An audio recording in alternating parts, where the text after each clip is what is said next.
Welcome back to the channel. As you know, this channel is all about keeping up to date and conversant with the scriptures through Bible quizzes. And we have also started to recommend good Christian books that you can read. As you all know, as believers, consuming reading material outside of the Bible and academic texts can be quite the challenge because a lot of censorship is required for you not to pollute your mind and for you to be edified even as you read. So now on this channel, we have undertaken the task to recommend good Christian books that we come across so that you can be edified. Stay tuned. So while at the thrift store the other day, I came across this book. It is called The Letters of Saint Bernard of Clairvaux. So it was written originally in Latin, but it has been translated to other languages, and this particular edition was translated into English by several authors. This particular one I'm holding in my hand was translated by Bruno Scott James. So let us get to know the writer. Saint Bernard of Clairvaux lived in the 12th century in Europe. He was also called the Difficult Saint, and he was a very influential figure in the medieval church. He was said to have founded more than 70 monasteries, and he drew up the statutes for the Knights Templar. If you know anything about the Knights Templar, they were knights, men of valor that fought in the name of Christ, as it were. His preachings also gave encouragement and enthusiasm in France that eventually led to the Second Crusade. So he was indeed influential. Hence, you will indeed be doing yourself a great service if you consider reading his work. So this book is essentially a collection of his letters, at least those that have been officially recognized, because at one point it was said that his seal, which he used to authenticate his letters, was forged by his secretary Nicholas. So the letters cover his correspondence to a whole host of people from all walks of life, including laymen, priests, bishops, friends, family, and even the Pope. This particular edition, I like it particularly because it has an extensive introduction that sets about to give every reader that has never come in contact with this author a soft landing. It basically tells you how you can approach this text and what to expect even as you read.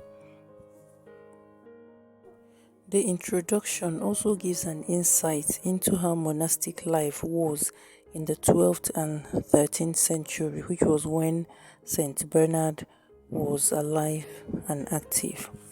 This introduction for this particular edition was written by Beverly Main Kensley, and it also describes the early life of Saint Bernard of Clairvaux, where he was born, who his parents were, how he started life, and how he ascended to the position of the abbot of Clairvaux. In our day and age, you could literally deduce a person's character or temperament by, for example, checking out their social media profile or how or what they have posted on social media. But in the time of Saint Bernard, it was through such correspondence, because most of the time people could not see face to face and matters were discussed and resolved through letters. So by reading a person's letters, you could basically deduce what was going on in the person's life at that time, and more importantly, historical events that were happening at that time. As you can imagine, a whole host of topics and events are covered or addressed in these letters. If you are conversant with the letters of St. Paul in the Bible, then you will be quite at home with the letters of St. Bernard of Clairvaux, as his writing style is the same. As clearly noted in the introduction, letters in medieval times, especially those emanating from influential and high officials of the church, such as Saint Bernard, were solidly grounded on the Bible, and they could have persuasive powers over the person receiving them or over the audience. Reading this collection of letters gives one an insight into what monastic life was like in 12th century Europe. Hence, this collection can be regarded as historical literature, which will benefit researchers and students of such history. For example, there are letters which address the schism of 1130 and some letters about the Second Crusade. We also learn from his letters that St. Bernard of Clairvaux has one time refused the offer to lead the Third Crusade. This collection of letters is considered a classic work, but that need not put you off, as this translation has been lovingly done, and if you can read a King James version of the Bible, you surely can get into reading this work. A great majority of the letters in this collection address personal issues and issues that involve individuals' walk with God, and you greatly benefit from reading and meditating on these letters concerning your own personal life. And of course, these discourses or exhortations are well rooted in scriptures with copious quotations from the Bible. Another very important detail or characteristics of this translation is that at the beginning of each letter, the name of the recipient and a brief history or description of the recipient is given so that you get the context of the letter. And from there, you can even deduce if the letter can apply to you or to any situation that you are seeking advice on. I would recommend this book to people who are interested or who love church history. Also, for researchers who are looking for a point of reference to add to their work. And then, most especially, for Christians who are sincere in their Christian work and wish to be positively edified.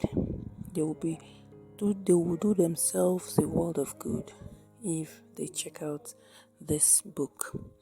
For example, the blurbs at the back of the book, the Catholic Herald writes, "This is a book that every lover of St. Bernard will want to possess. One feels like the original author has come to life again in his translator."